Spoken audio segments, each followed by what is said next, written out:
Good morning, everybody. Well, today is Saturday. It's not a Friday, and it's actually 12 o'clock. It's not 1 o'clock.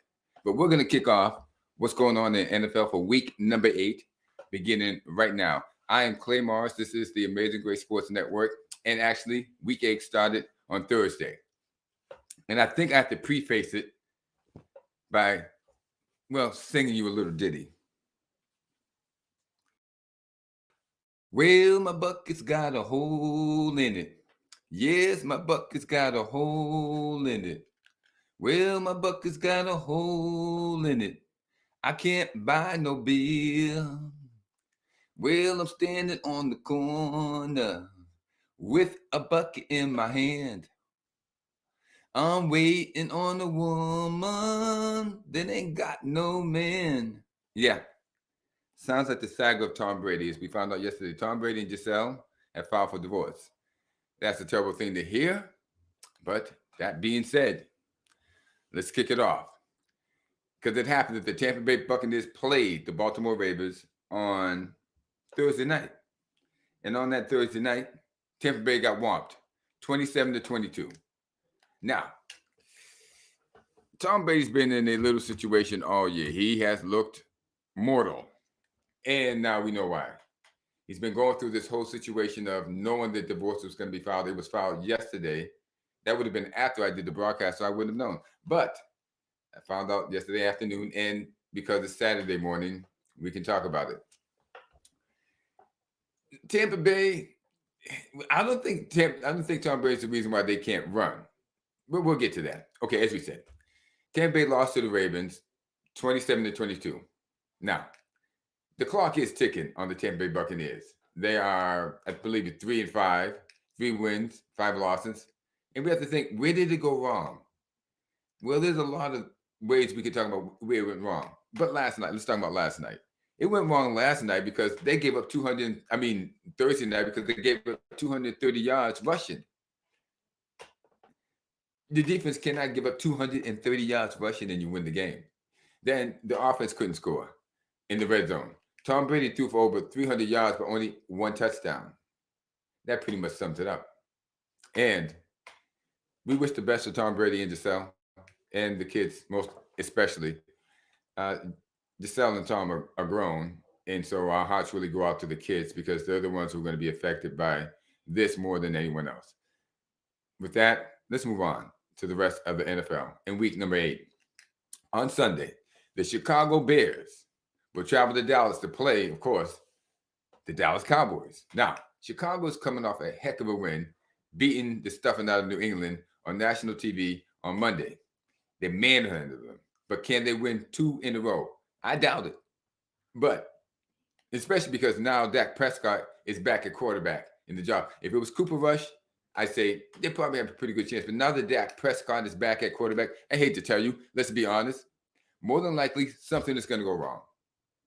If it can go wrong, something's go wrong. It always seems to. So, but I'm still taking the Cowboys just in case they manage to get it together in order to win the game. In the game for the state of Pennsylvania, the Pittsburgh Steelers are traveling to Philadelphia to play the Eagles. Now, I have to be sorry. I'm sorry to tell you this, Pittsburgh fans, but get used to being number 2 because Philadelphia they are undefeated and they're ready for you. Yeah, this whole thing with the state, we know it's going to be a battle. So believe me, Philadelphia's pumped up, so they know you're coming. So no matter what you're coming with, Pittsburgh is going to fall a little bit short because you still don't know what you're doing. In the sense that you have Mitch Trubisky and Kenny Pickett, and you keep trying to start Kenny Pickett, which is like basically saying the season is lost.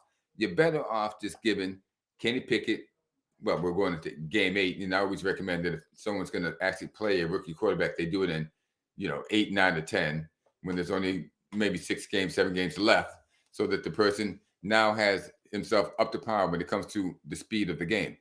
That being said, I think they're going to start Kenny Pickett, and Kenny Pickett's might get hurt again because the speed of the game is so fast. Philly is going to roll on you, Pitt, because you are in the way. In the not game of the week, or day, or year, or in the millennia, the Denver Broncos are traveling to Jacksonville to take on the Jacksonville Jaguars. Well, what can I say about this game Yeah, what can I say about this game? This of any importance to anybody other than I'm going to take the Jaguars to win. If the quarterback of the Broncos is Brett Ripien, if the quarterback of the Broncos is Russell Wilson, well, let me rephrase that. If the quarterback of the Denver Broncos is Russell Wilson, I'm taking the Jaguars. If the quarterback of the Denver Broncos is Brett Ripien, I'm taking the Broncos. How's that for hedging my bets? Yeah, and Mr. Wolverine Blood, Russell Wilson, is scheduled to be back this week. So if that's really the case, I'm taking the Jags. Let's move on. What do we have? Oh, yeah, the New York Jets are hosting the New England Patriots in the Super Bowl of the New England, New York area. Well, for the AFC it is. But in a serious role reversal, the Jets are 5-2 and the Patriots are 3-4. Last game out, as I mentioned, the Patriots lost to the Chicago Bears. And in it, the starter, the guy that they started, Mac Jones, was yanked like a dog unceremoniously in front of everybody there, all 70,000, and his teammates who had no idea what was going on. Mac Jones has worked hard to get back, and it really hurt a lot of his teammates when they talked about it after the game of how they felt about the situation. Will that linger? I don't know. But I do know this. The Jets are on the roll. Robert Saleh has that team playing great defense, and they're going to be coming out loaded to bear because the Patriots are the team that everyone has to beat or wants to beat if they want to make a name for themselves. And the Jets want to make a name for themselves right now. We will go on. Speaking of people who are making the name, teams that were making name for themselves, the Detroit Lions are back on the field. Now, Detroit will host the Miami Dolphins at 1 o'clock. It's a 1 o'clock game. Detroit haven't just won one game, are back where they usually are, in the back of the pack when it comes to, well, winning. They're at the bottom of the division, vying for the worst record in the league as usual. But they have some stiff competition. The Houston Texans, the Indianapolis Colts, and the Carolina Panthers are now joining the fight. They messed that up when they actually let themselves beat Tampa Bay. They just couldn't hold themselves back from stomping on Tampa Bay 2 weeks ago. But the Lions are there, and the Lions are there to lose in order to stay competitive. And I'm sure they will rise to the occasion. Miami will take that game. The Carolina Panthers, who beat up on the Tampa Bay Buccaneers last week, as they're traveling to Atlanta, and they will play Atlanta. Now, don't expect for them to win this game. They weren't supposed to win last game. And Atlanta's going to make sure that none of that the crazy stuff about them, even getting close to winning is going to happen in this game. Carolina's going to settle back into what they're supposed to be doing, which is losing. And the Falcons will get back into the win column after losing to Cincinnati last week. That being said, we have another game coming up. Cincinnati. Should we talk about that one? Cincinnati versus Cleveland? No, let's move on to the Minnesota Vikings. The Minnesota Vikings will host the Arizona Cardinals. The Vikings lead the division, unbelievably, because they've been playing good. They are coming off a bye, so they should win, which is why I'm taking Arizona. Why? Because when the Vikings should win, when they lose, and when they should lose, sometimes they actually win. So let's see if they prove me right or wrong. Who knows? But the New Orleans Saints will host the Las Vegas Raiders Sunday. Now, the Saints versus the Raiders, that kind of connotes, good versus bad. Saints, good. Raiders are bad. The forces of good against the forces of bad. But it doesn't really fit these two teams because both of these two teams are bad and not in a good way. The Saints with Andy Dalton are 5-2. Oh, wait a minute. They're 2-5, excuse me. And the Raiders with David Carr are 2-4. So even though it's early in the season, I don't believe in any miracles. I don't believe any miracles are going to come in this situation with any of these two teams. And that means the future's not too bright. But I'm taking New Orleans and the home field advantage.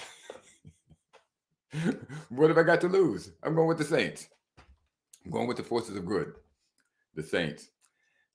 In the 4 o'clock games, we have the surprising 4-3 Seattle Seahawks hosting the 6-1 New York Giants, New York Football Giants. Now, no one expected, and I certainly didn't expect Seattle to be above 500 this season, but they are. Geno Smith is making good on his second stint as a starter. He's picking out receivers. He's actually running the ball. Geno has looked really good, and Seattle surprised a lot of people. But for the Giants, the first-year coach, Brian Daboll, has the Giants off to the best start in decades. So something's got to give. I'm taking Seattle in this one. Why? That's my upset pick. I think the Giants are going to overlook Seattle. They're coming in. They're on a long ride. They think this should be easy, and Seattle might jump on them and actually win this game. Now, the Tennessee Titans will travel to Houston to play the Texans. Now, this should be an easy win for the Titans, but nothing has been easy for the Titans this year. Derrick Henry has not looked the same. He's not looked like the same runner. He doesn't have the same explosiveness, the same power. Ryan Tannehill does not look like the same quarterback. Their defense does not look like the same defense. But the Texans are fighting for the worst record in the league. I mean, they declared right from the beginning that's what they're going for. I mean, Detroit actually has a star-named quarterback in Jeff Goff. The Texans went with Davis Mills, and they're not backing down. And they got nobody else. They got nobody else around them to help them. So this is what they threw the other gauntlet right at the beginning of the season. We're going for the worst record in the league, and the Titans should accommodate. This is a win-win situation for both. The Titans get a win that they want, and the Texans get the loss that they want. So everyone can go on happy. Everyone can go home happy in that one if everything works out right. Now, in a repeat of the NFC Championship, the Los Angeles Rams will host the San Diego 49ers. The Rams are coming off a bye, and the 49ers are coming off a loss. This pits the two of the premier young offensive girls of the league against each other. Now, they were hired in the same year, but they're 6 years apart. Sean McVay versus Kyle Shanahan. Now, Sean McVay is a ripe 36 years old right now. He was 30 when he was hired. And Kyle Shanahan is now 42. He was 36 when he was hired. However, McVay has a winning record of 55 wins and 26 losses. And Shanahan, well, he doesn't. His record is 39 and 42. He has a losing record. And I expect this will bear out in this game also. So I'm taking the Rams in this one. And in the game of the day, or the evening, or the night, I believe it's the 8 o'clock game, the Green Bay Packers will shuffle off to Buffalo to play the Buffalo Bills. Now, Green Bay has lost the last 3. Will it be 4 in a row? Only time will tell. But I do know this. Aaron Rodgers is throwing everyone he can under the bus, as usual. Aaron Rodgers, after he gets his big contract and the team flops and flips a little bit, it's not his fault. I mean, it's not. I mean, just because he takes up 20% of the whole cap, and then the rest of the cap's got to be spread between 52 other players. The other 80% has to be spread between 52 other players. It's not his fault. Now, he's done this to all of his receivers, and he's done this to all of his running backs. He wants max money, and he really doesn't care if he has anyone around him, as long as he gets his max money. Then what he does when his team is losing is pretend he cares, and it's the team's fault that he cannot win. Well, I do know this, okay? I do know that Buffalo's going to be going after Rodgers. And if Rodgers gets sacked more than 3 times, which has been known to happen, he's not taking a 3-step, or he's not taking that 4-step drop anymore. It's going to be 2 steps, 3 steps, and that ball's coming out. 1, 2, 1, 2, it's coming out. That's the way he does it. He doesn't like getting sacked, and he can't take the heat. Good luck, Green Bay.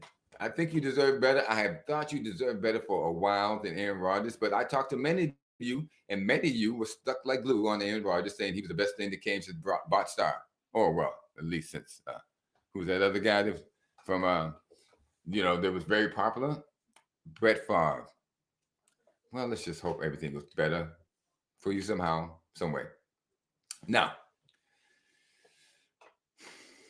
I think there's some things we have to talk about here, which is the Cleveland game. Cleveland versus Cincinnati. Now, this is a Monday night game.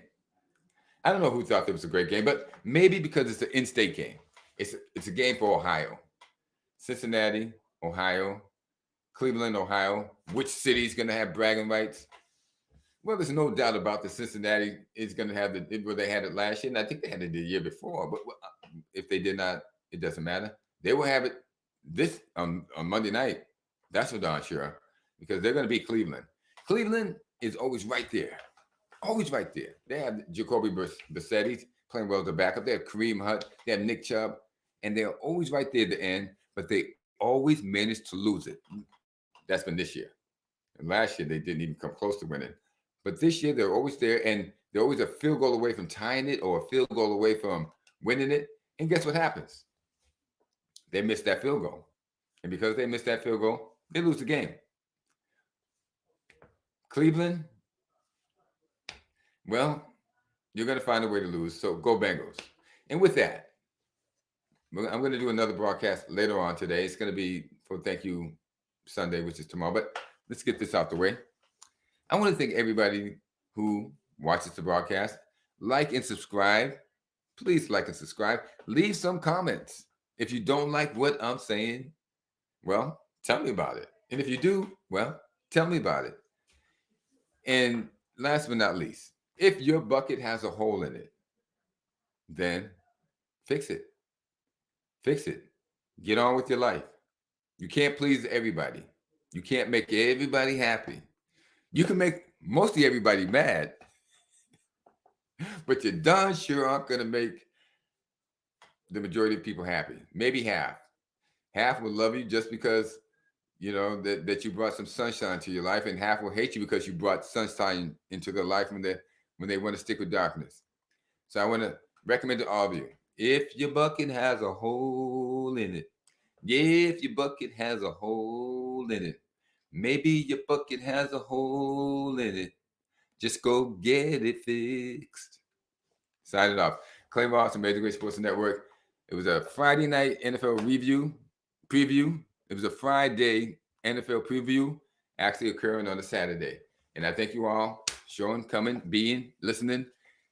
Like, subscribe, and leave some comments. Tell me what you think. Bye-bye.